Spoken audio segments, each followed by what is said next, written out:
Well, the American people have witnessed what is the greatest failure of any presidential administration in the history of our country. And here are the facts. 210,000 dead people in our country in just the last several months. Over 7 million people who have contracted this disease. 1 in 5 businesses closed. We're looking at frontline workers who have been treated like sacrificial workers. We are looking at over 30 million people who in the last several months had to file for unemployment. President Trump and I trust the American people to make choices in the best interest of their health. Joe Biden and Kamala Harris consistently talk about mandates, and not just mandates with the coronavirus, but a government takeover of health care, the Green New Deal, all government control. We're about freedom and respecting the freedom of the American people. Let's talk about respecting the American people. You respect the American people when you tell them the truth. The most disrespected, unprotected, neglected person in America is the black woman. We need to protect our black women and love our black women. This is your local news brief for Friday, October 2nd, 2020. Mayor Jerry Tornick and Councilmember Victor Gordo will face off in another debate Sunday, October 11th. The debate will be co-hosted by the Pasadena Community Coalition, the Pasadena Star News, and the Conversation.Live. This is the 4th mayoral race-related forum ahead of the November 3rd runoff election. Next Sunday's debate will be streamed on Pasadena Star News' website and the Conversation Live's Facebook page.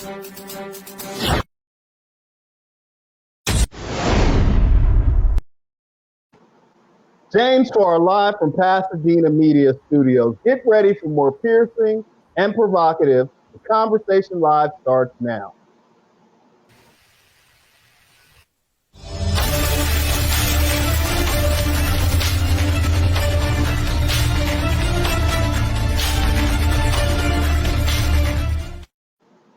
And welcome to another episode of The Conversation Live. The Conversation Live focuses on social justice, restorative justice, inclusion, and equality. Coming up today, Patrice Marshall McKenzie is in the seat, and we're going to have a critical and possibly uncomfortable conversation. Election season is right here, and we're only less than 30 days away from voters across the nation having to strike the ballot. Today, I want to localize that conversation specifically to Pasadena. Also talk about propositions that are on the ballot.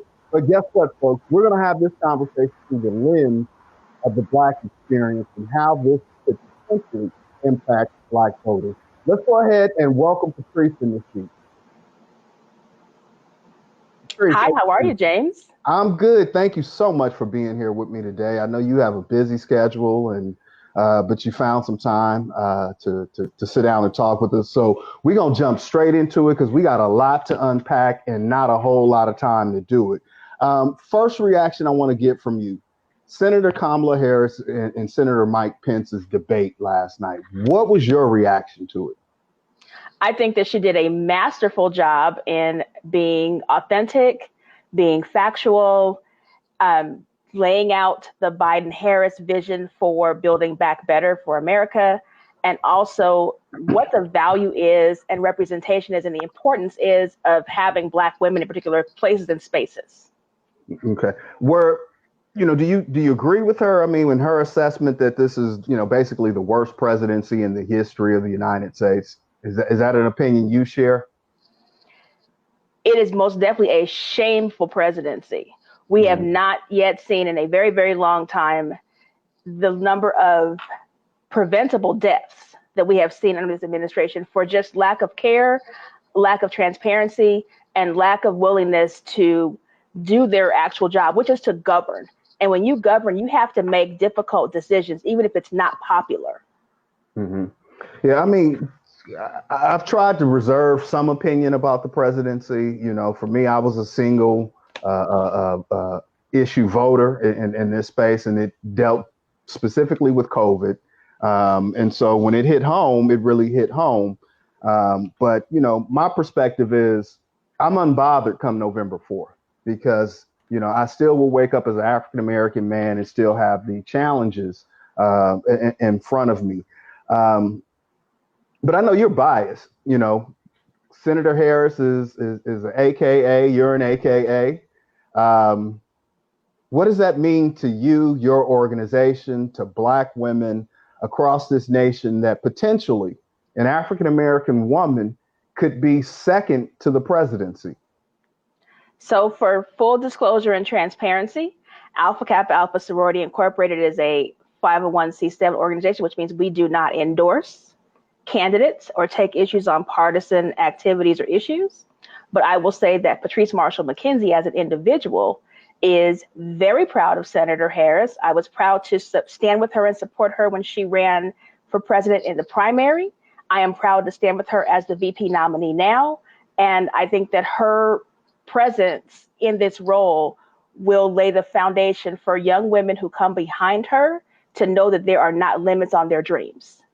Yeah, well, I think she did an excellent job, and that's a pretty low bar if you want to compare it to Vice President Biden's and President Trump's debate. I mean, they really set a bar, right? But one of the things, and again, I'm not jumping on Senator Harris, but one of the things where I think she could have did a better job or a different job.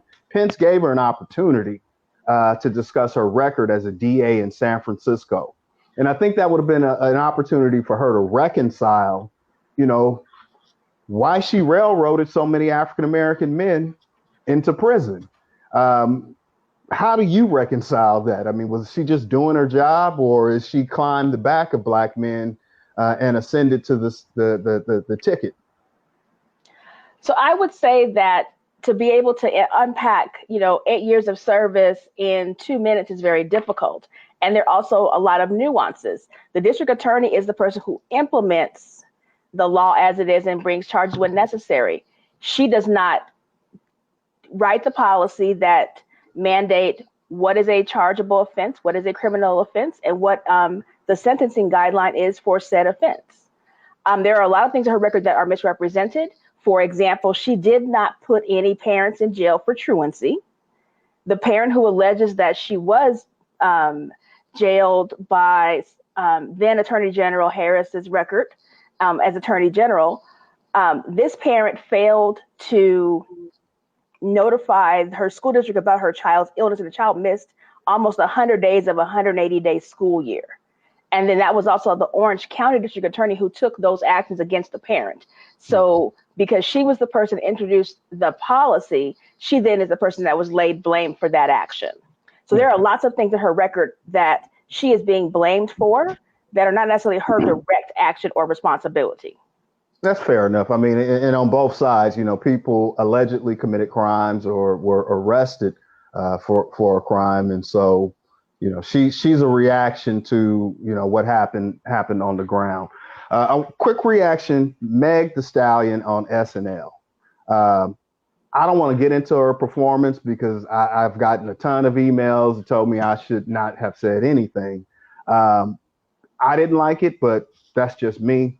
But that message that she was saying about protecting Black women, is that a real thing? It's a very real thing. I know the answer, but I want to hear it from your perspective because I'm not a Black woman. It's a very real thing. And for someone in her position who literally was shot and felt like she did not feel safe enough and protected enough to be able to say that, it's problematic. So for her to be a young woman, because she's only 25, to have the courage to still perform, still hold herself in high esteem, and to still be courageous enough to make a political statement like that, especially when she is still trying to build her career, establish her career, and still trying to find her own footing in the world. I understand that she doesn't have, her grandmother has passed away, her parents are passed away, so she doesn't have adult figures near her that are guiding her. So she's trying to find her way in a very complicated industry, in a very complicated space in the world at a time, and she doesn't have a lot of guidance or resources and support around her to do so. Yeah, I think both her and Kamala Harris suffered from what we call the black tax. They couldn't be Senator Harris couldn't be too assertive, too much pushing back, as not to trigger that angry, and I don't want to finish that acronym. And at times it's not fair. I actually think it's both intellectually attractive as well as physically attractive, and that they hold their space and show up the best way that they can. Let's switch gears a little bit. We got an election coming up here in Pasadena, mayoral debate. Jared, let's go ahead and roll in this next clip. We'll talk about the two candidates with Patrice on the other side.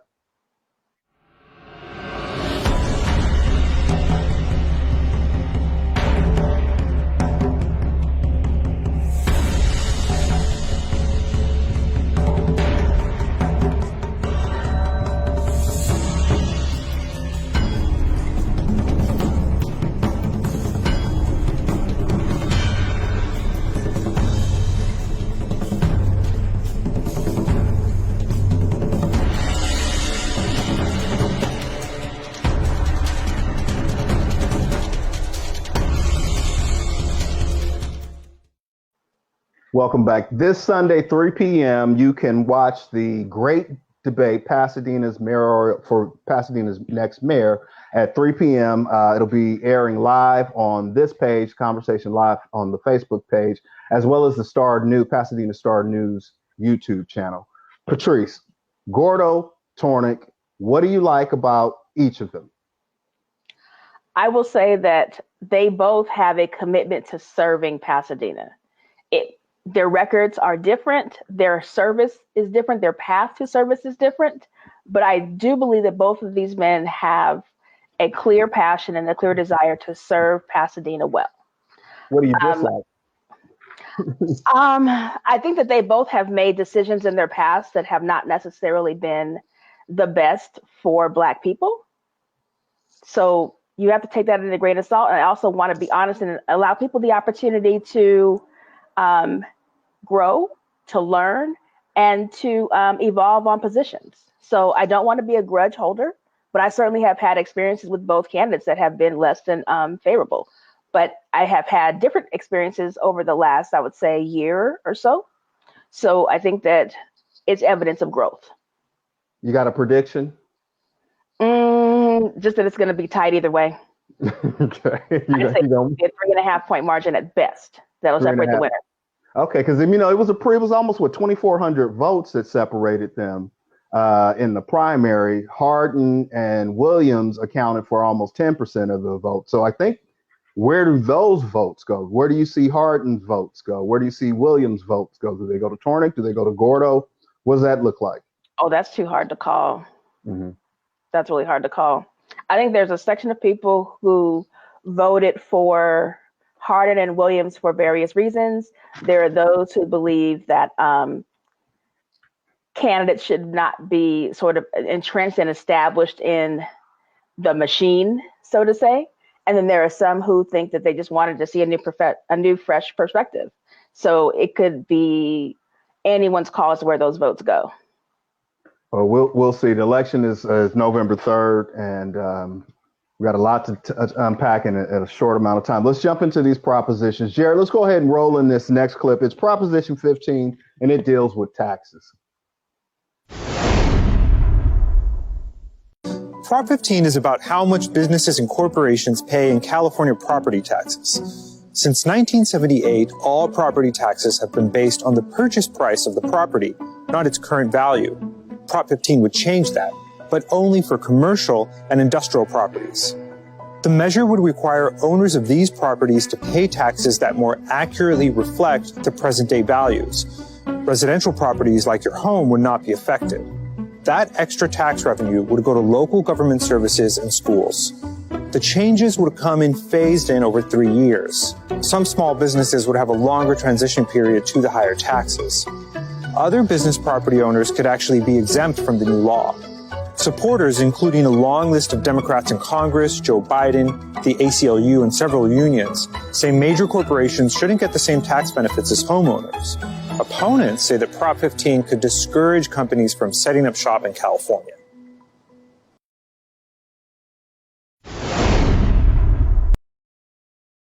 Welcome back. Patrice, Prop 15.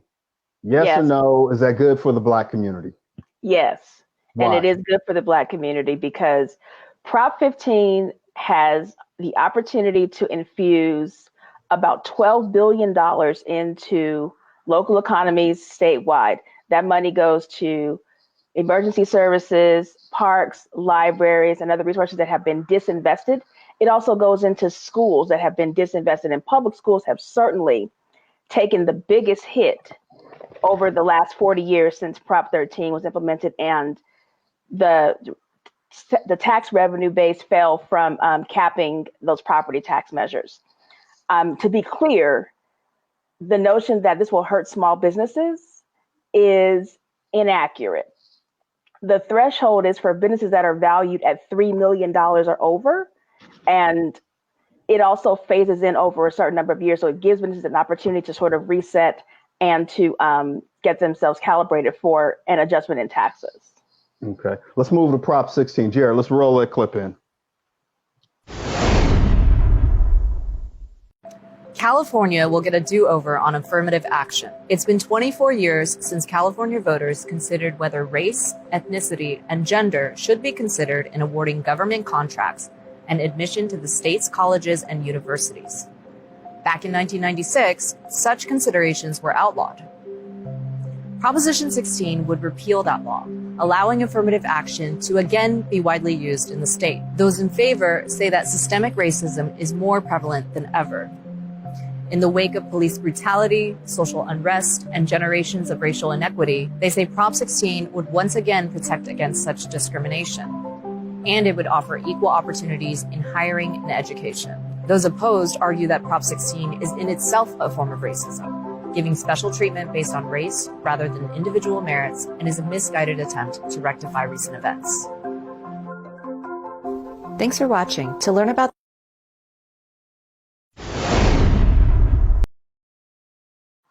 Patrice, Prop 16, yes, no, why? Yes, and it's personal for me because I was a student at UC Berkeley in 1996. I saw the precipitous drop firsthand from 1996 to 1997 with the number of Black students in the incoming class.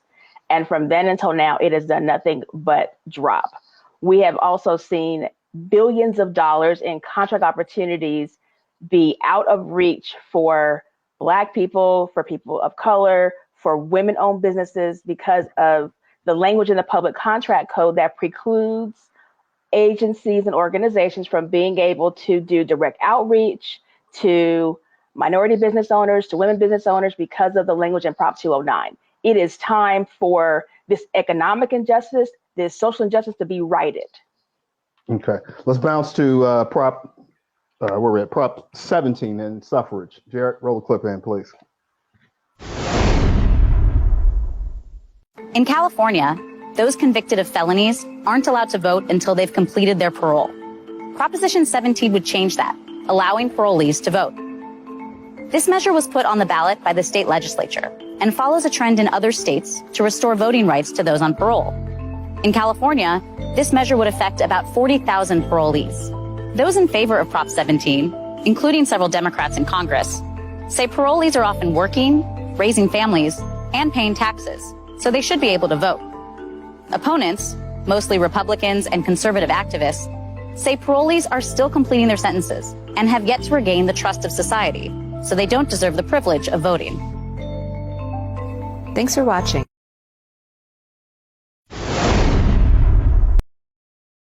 Yes, no, Patrice.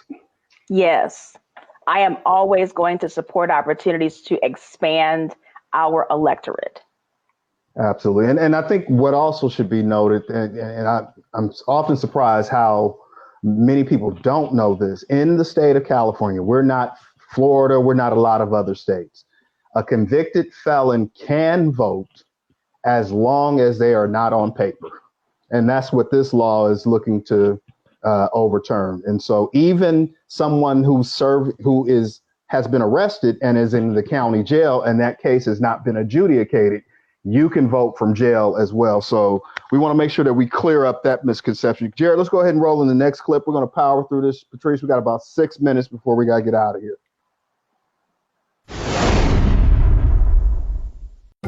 If you turned 18 after the March 3rd presidential primary, you missed your chance to pick your favorite candidate for November's election.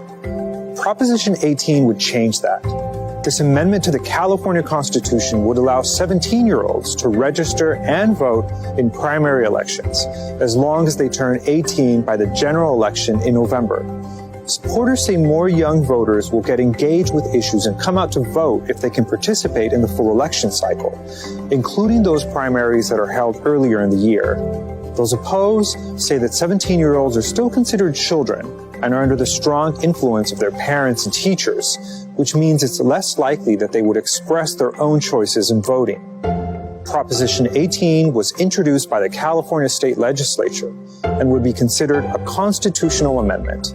At least 18 other states already have similar laws on the books. Thanks for watching.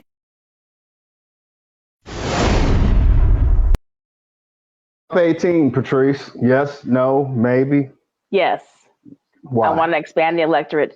There's 500,000 16 and 17-year-olds who are already pre-registered. Let's let those 17-year-olds who are going to be 18 be able to vote. But what about, I mean, because this one kind of stood out to me because at one point that they still may be under the influence of their parents, teachers, and others. Is that not giving our Zoomers, our next generation coming behind millennials enough credit to be informed? It's not giving them credit at all. There are adults who are influenced by other people. Mm-hmm. Okay, let's keep it pushing. Let's jump to 22.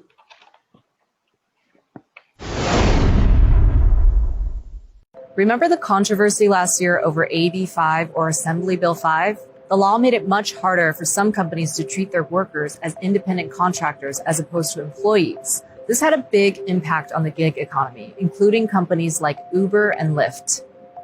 Enter Proposition 22. It was put on the ballot thanks to signatures collected by a campaign organized by Uber and Lyft. It would essentially exclude app-based drivers from AB 5, allowing companies to consider them independent contractors. The measure promises some worker benefits, like an hourly wage slightly above the state minimum, a monthly health insurance stipend for some drivers, and new medical and disability benefits if a driver is injured on the job. Opponents say billion-dollar corporations like Uber and Lyft shouldn't be allowed to refuse their workers full-time employee benefits, like Social Security, normal reimbursements for their costs, overtime pay, and the right to organize. Thanks for watching.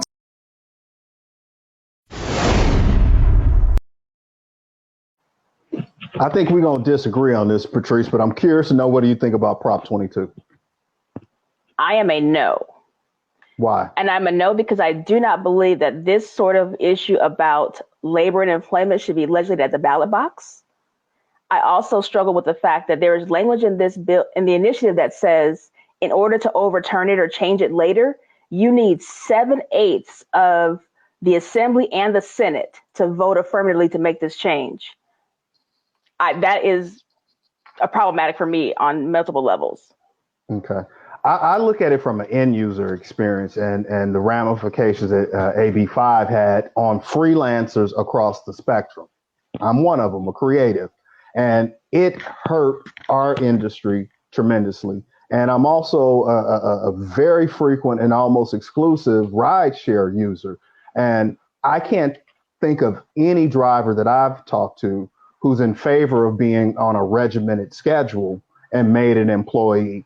Most do the job as a part-time job and supplemental income. And so I think it's an agreement between an individual and a company. And, you know, we shouldn't have been involved with it. The government shouldn't have been involved with it. The voters should have looked at it differently. But so I knew we would disagree on that one. Let's push over to the very last one we're going to discuss, and that's Prop 25. Let's go ahead and roll that in, Jared. And Prop 25 is also deals with trials and risk assessment, basically no bail, cash bail system. Let's roll it in, Jared. If you've heard about the issue of cash bail, it's probably because the issue is not a new one. 2 years ago, the state legislature passed a law abolishing it. But before the law could go into effect, companies representing the bail industry gathered enough signatures to call for a referendum, meaning the law is on hold until voters decide to accept or reject it this fall. If Prop 25 does pass, it would eliminate cash bail, which requires suspects to pay a cash bond to be released from jail while waiting for their trial. Instead, suspects awaiting trial would be detained based on new risk assessments, like if a judge thinks they might be a danger to the community.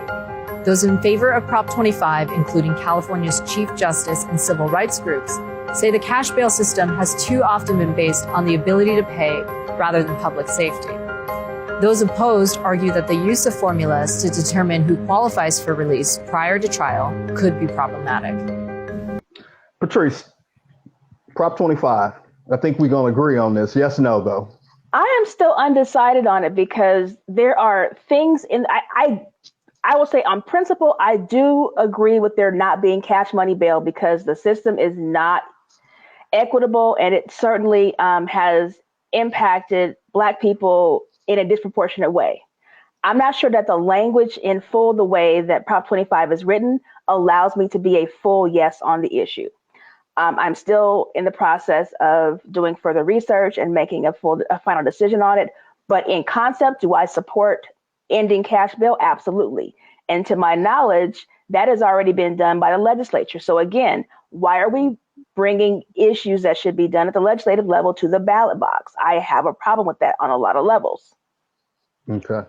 I certainly see the legislation as problematic, but like you said, in theory, it's something radical certainly needs to be done because too many people get trapped in the system and end up pleading out just to avoid being in county jail for quite some time. Again, you're watching The Conversation Live. The Conversation Live focuses on social justice, restorative justice, inclusion, and equality. My guest today has been Patrice Marshall McKenzie, and she's who I go to understand initiatives and things around voting. Patrice, you still there? I'm still here. Thank you so much for taking time and sitting down with us today. We got to get out of here. Jared says we're almost over time, and I don't want to get written up again. Thank you so much for the opportunity to talk with you, and I'm happy to come back anytime. Absolutely. Always open invitation, you and your organization. Folks, the election is coming November 3rd. Early voting is a possibility. Vote by mail, but whatever you do, vote. Until we have another opportunity to speak with you, as always, agape.